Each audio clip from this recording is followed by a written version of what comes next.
My name is Jeremy Martin. I don't have long to live, so please hear me out before I die. You don't know me, but, well, you actually do. You know me under many names and often no name at all. Sometimes directly and sometimes through proxy. I'm the founder of Anonymous. If you think that's a big claim to make, you haven't seen anything yet. Let it be known that I am not, and have never called myself, a hacker. I'm not the bad guy, but if you think I am, it makes the mission easier in most cases. My skills, computer and otherwise, were legendary back in the day, and it led to a lot of misguided ideas passed on by those who attempted to fill in the gaps of the elusive international man of mystery. I've said many controversial things on the record, and provided piles of even more controversial evidence, with government witnesses testifying to my claims and evidence. I have a $1,000 challenge for anyone who can prove me wrong, or at least provide a superior argument against any of my arguments and evidence, in debate, on the record, under your real identity. I made this video because I'm in a dire situation. As part of the secret mission, I eventually went public with my identity in 2013 and progressively released a series of revelations over time. If I wasn't the founder of Anonymous and I didn't have evidence of government corruption and I dishonestly claimed as much, what do you think is going to happen? Do you think that the government isn't going to take notice and secretly investigate? And what do you think they would do if they found legitimate evidence and an intent to follow through with that evidence? Well, I am who I say I am, and I have the evidence I say I have. When I went public, I went into this prepared. I went into the jaws of hell, wired with cameras and armed to the teeth. I came out of hell with an armoured suit, equipped with advanced technology, but that's another story. I documented what was done to me over time. I was put through years of bizarre court cases, such as parking my car in a parking space made for my car to use, being allegedly a violation of privacy, or having a crowd of police come to my door to inform me that I'm going to prison for 10 years over being a vampire and a werewolf at the same time. While they call up the magistrate on loudspeaker to confirm the court hearing. As I progressively released evidence of their corruption alongside recordings of what they were doing to me as a result, they became increasingly desperate, and predictably so. As I documented myself reporting it all to every government watchdog agency, every single one, covered it up, while various government departments and agencies collaborated to frame and entrap me. They resorted to all kinds of tactics, like having thugs take turns outside my home 24/7, throwing rocks at my windows, drilling at my walls at 3 a.m, sending Muslim terrorists after me, and things you wouldn't believe unless you saw the recordings for yourself. And I have piles of them. As I progressively released evidence, as they predictably targeted me more, as they became desperate and made mistakes and confessions on hidden camera all over the place, their actions became more bizarre and disorganized. About 4 months after I first went public, the entire local police force decided to heavily arm themselves and have a picnic outside my home for an entire day. Well, that was their official excuse for being there anyway. My home and property were repeatedly vandalized as they loitered outside my home for an entire day, mocking me and making threats. I recorded what they were doing and sent the recordings overseas after it went on for a day. As soon as I told them, they panicked, smashed down my door, beat me up despite never resisting, paraded me in front of the neighbourhood, and locked me up in a psychiatric facility under the false claim I was waving knives around and threatening to slit my wrists. I was extensively tortured for 6 weeks in a psychiatric facility run by a convicted mass murderer by the name of George Slawinski, and later released on a legal order to repeatedly force inject me with neurotoxins designed for killing animals and advanced torture. I was labelled by the government of being perfectly sane while having an unspecified so-called mental illness that has no symptoms. I documented it all as I tried to reach out to every government agency, even politicians, and was blocked and persecuted every step of the way. Eventually, I brought 2 witnesses with me to see them, and said that if they didn't stop torturing me, I will end my life and all the evidence will be released. Suddenly, I am magically cured, and they confessed on camera that I was never so-called mentally ill to begin with. But the harassment didn't stop. It just got worse. And I was constantly threatened by almost everyone I spoke to in the government that if I don't comply, as they call it, I will be kidnapped, drugged and tortured again until I die. I was repeatedly reminded that they are above the law and immune to being investigated. I was repeatedly told during my imprisonment and torture, and many times since, that they were scared to death of me because they couldn't outsmart me, because of my abilities and history of inspiring others into rising up and fighting back, and because I would not yield even while huddled in a corner, strapped to the ground, covered in other people's urine, foaming at the mouth, begging to die, blacking in and out from extreme pain due to the drugging of substances that are designed to extend human suffering beyond the normal capacity, to the sound of other victims screaming in terror and anguish. Victims who almost always have the same story, that they went to the police or a government watchdog agency to report corruption and offer evidence, only to be kidnapped, labelled with bizarre and often unspecified mental illnesses, and drugged and tortured in a wide variety of ways until they either shut up and comply or die.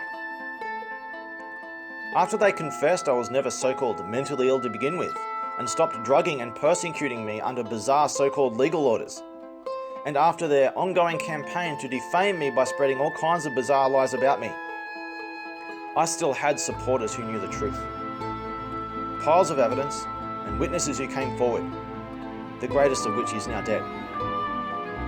I befriended an Australian diplomat who was a personal witness, and they began targeting him too in a similar way. I documented and protected him in a wide variety of ways as they tried to frame him and repeatedly assassinate us both. He was also kidnapped several times, but just given a scare and told that if he doesn't stop talking to me, he will go insane too, and the same thing will happen to him.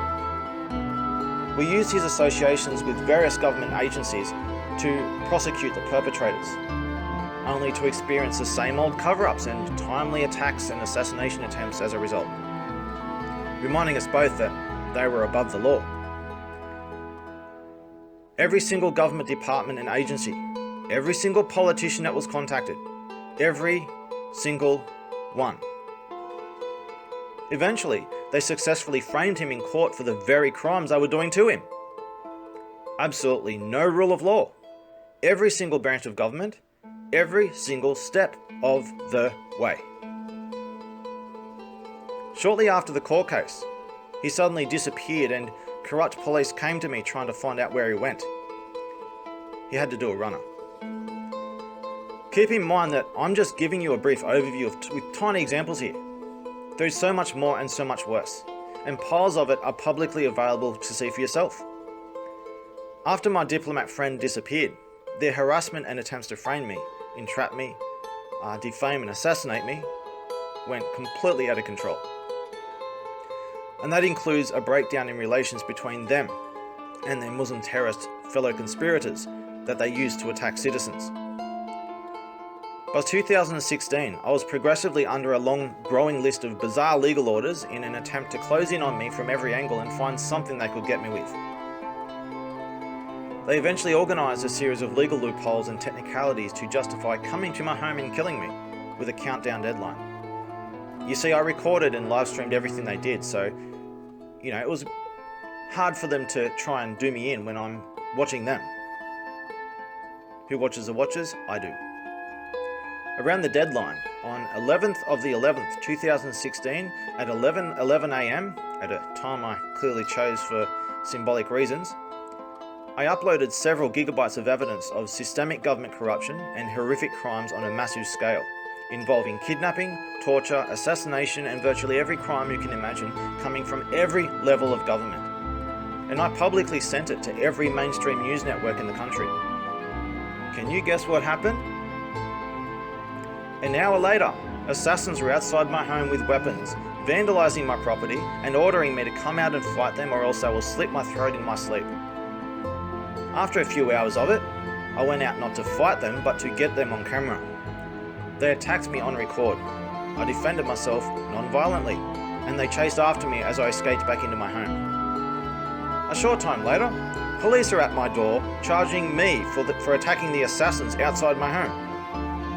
On livestream, I deny the accusations and offer recordings of the whole thing. I am ignored, my evidence is ignored, I'm kidnapped, tortured, injured, locked up in a prison while the police mock me and eventually let me out without questioning me once, and a court date at the end of the month.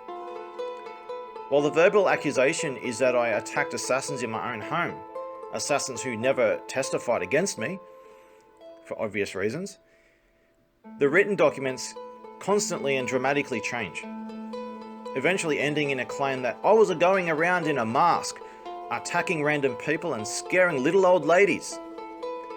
The antecedent, which is the lead up and cause of my crime, is listed on the record as appears to have no employment and makes no contribution to the local community. There are assassination attempts and more against me all day, every day in the lead up to the court case. So I had to go into hiding.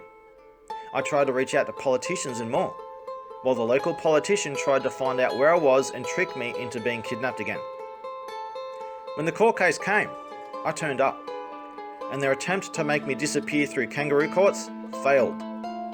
As I walked to my freedom, as a man with a 100% clean criminal record to this day, despite years of bizarre court cases, a crowd of police were waiting outside the very courtroom door to ambush and kidnap me in case their case failed, desperate to stop me from releasing more evidence. I was kidnapped and cried out for someone to help, while the mainstream media held a camera up to my face. I previously went to a mainstream television station in person, with Channel 7 that is, with piles of documents and hidden camera recordings as evidence, with confessions on record and everything, and was told to meet them at a specific place and time. And when they were late, I became concerned and hid in the bushes. A short time later, a crowd of 30 police came looking for me. When I was kidnapped outside a courtroom door, they put me in a prison cell and mocked me. They showed me a single document as they kidnapped me, accusing me of the very exact crime they just failed to frame me over, this time pulling the same card in the name of psychiatry.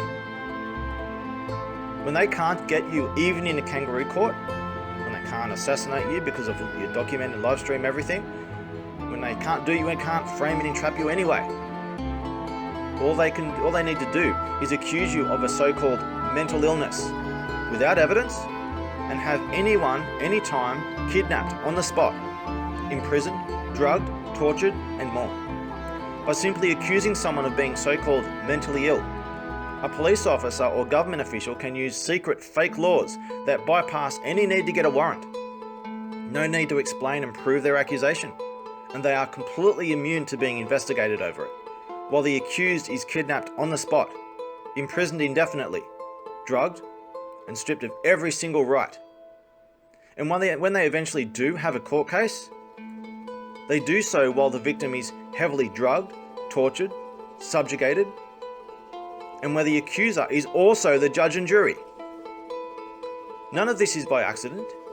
It is by intentional design of secret fake laws to give them secret powers to do absolutely anything under the table. This is the true colour of your government, whether you be in Australia, the USA or the UK. Every so-called government does this rampantly to people in your very suburb every day. There is absolutely no rule of law, and you must act accordingly. When I was kidnapped in 2016, I was imprisoned and extensively tortured for a year. Everything was taken from me. I was even evicted from my home over baseless government accusations my accusers later confessed were false. No one knew what happened to me until I escaped and did a news interview. I was caught a short time later because Facebook was illegally giving corrupt police officers my personal information and location, and therefore covering up crimes.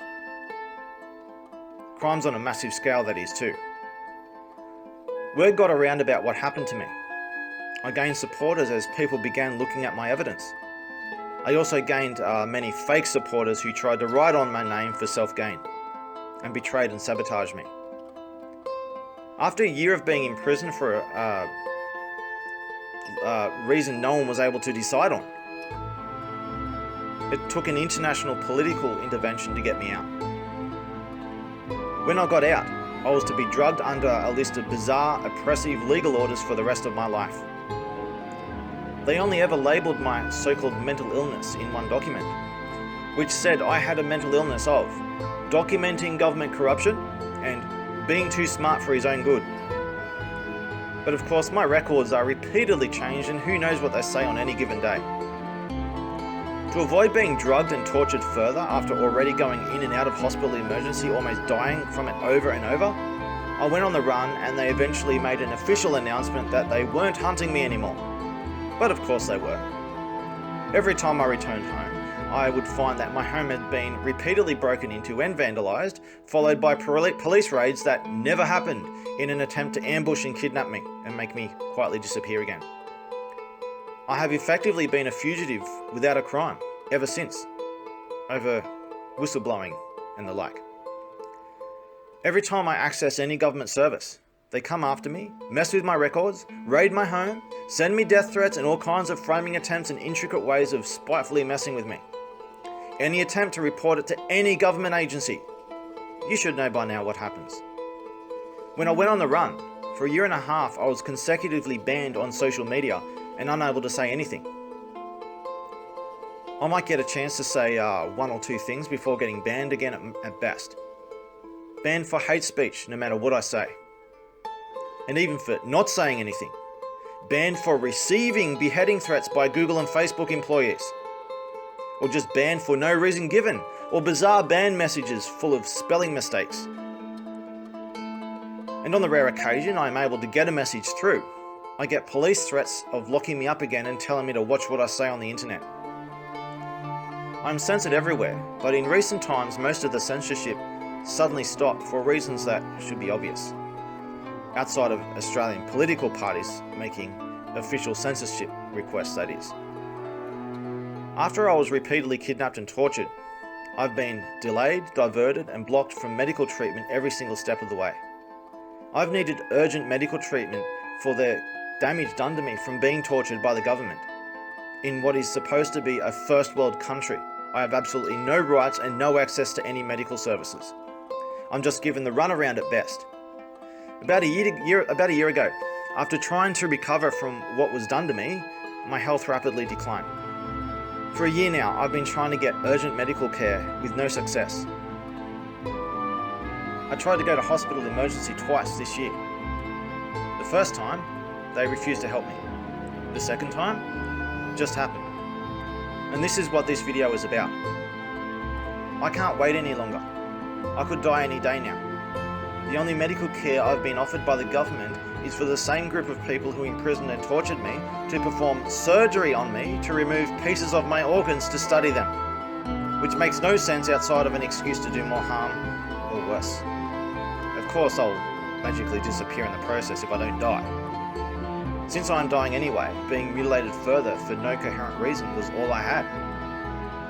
But I'm so sick now that I likely won't even make it to the surgery date. And of course I'm not going to go.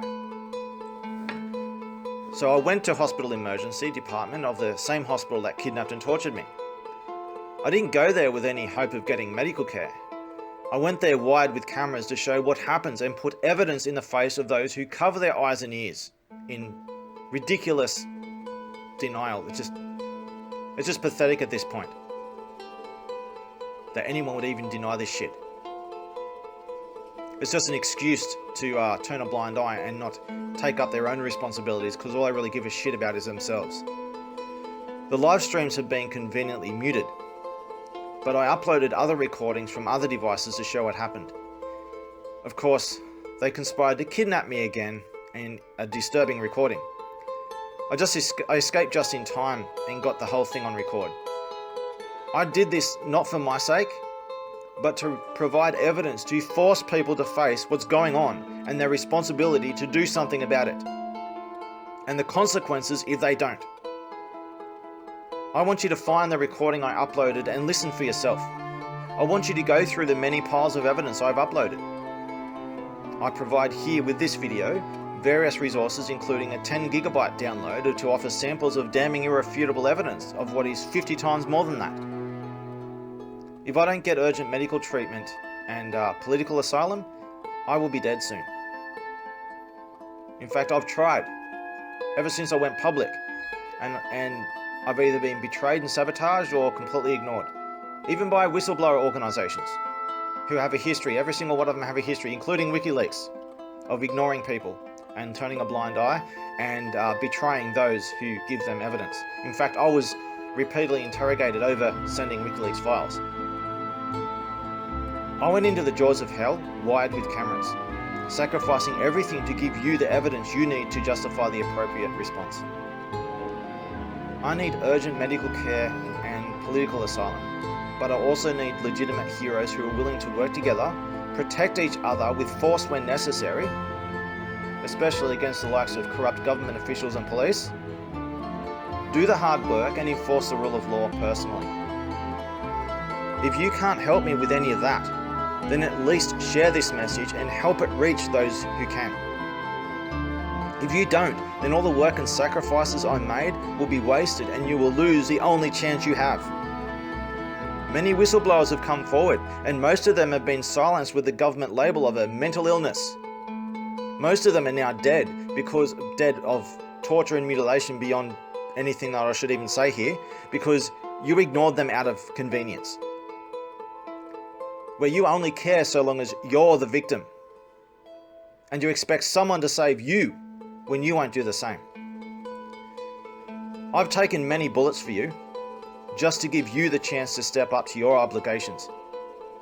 I understand if you don't know enough and you don't know what to do as civilization collapses around the world due to the rot of corruption now reaching every corner. But I do know how to solve all this, and I can prove everything. I don't want you to trust me. I want you to test me in the fire. Investigate my claims. Debate me as I lay here dying. I will prove everything and you will see it with your own eyes. For those who stand true, I will empower them with what I have left, and they will be the army of heroes that will save this world from imminent oblivion and inflict judgment upon the traitorous enemies of all life. If none stand true, it's all over, and at least I can say I did everything I could to give you a chance and an informed choice. I don't know how long I have left, but as much as I am able to between blackouts, I am available to any real hero who rises to the challenge. If you're not prepared to be a hero yourself, then at least spread this message where you can and help me find those I can empower, and do so before I'm gone. I have a $1,000 reward to the one who can prove me wrong. Find my Facebook profile or my YouTube account, or the ones that are left at least, for thousands of hours of additional evidence, even witnesses as well. When something goes down, and it often does, search for a backup. Don't be deceived by crazy stories of so-called mentally ill people. Some are nonsense, but almost all are at least based on something true. Some of them are shills trying to make a topic or person sound crazy, or to lead you away from the truth by mixing it with nonsense lies. Most people who have stories of this kind of thing are largely true. They mess with people who report their crimes and try to drive their victims crazy by doing crazy things. And you could, like calling someone a vampire and a werewolf at an army of police is just freaking ridiculous. And you can't report what they do because it sounds crazy, and you'll get locked up for trying to report it. That's the whole idea why they do it. It's all intentional gaslighting to discredit, confuse, and silence the victim. Some crazy sounding stories turn out to be true and worse than fiction, while others turn out to be false. But of those that are false, there is almost always a reason why they are so paranoid that they think there are spies and conspiracies everywhere. For one, it's because no one has faith in the government and police anymore because they are caught spying and conspiring all the time. The fact that this happens all over the place is the one thing that everyone agrees on today. For two, their initial story is usually true for the most part, and it develops into out-of-control paranoia of things they think are happening but aren't, because of trauma and threat response from what was done to them beforehand. Almost no one goes into this prepared, and they don't document much, if any, evidence. I went into this prepared and documented everything I could. I didn't expect to even survive, although I probably won't. If you have been a victim of this kind of thing, or you are going to attempt to report government or corporate crimes, prepare yourself first. Know what you're doing and document everything. Place hidden cameras, record every conversation, secretly of course, live stream, and keep the evidence organised and backed up. I went into this armed to the teeth. I survived years of court cases representing myself and still have a completely clean criminal record. I've been repeatedly kidnapped and tortured, survived countless assassination attempts, you name it. I did it all to document evidence to show that there is no rule of law whatsoever in any country when it matters most. And you must organise, take the law into your own hands, and do it right. The punishment for crimes done under government power are 10 times that of civilians. Those who try to run from justice suffer twice the punishment. How does one multiply the death penalty by 20? I can show you how. My hammer of judgment can punish this repulsive, worthless filth in a lesson that will never be forgotten.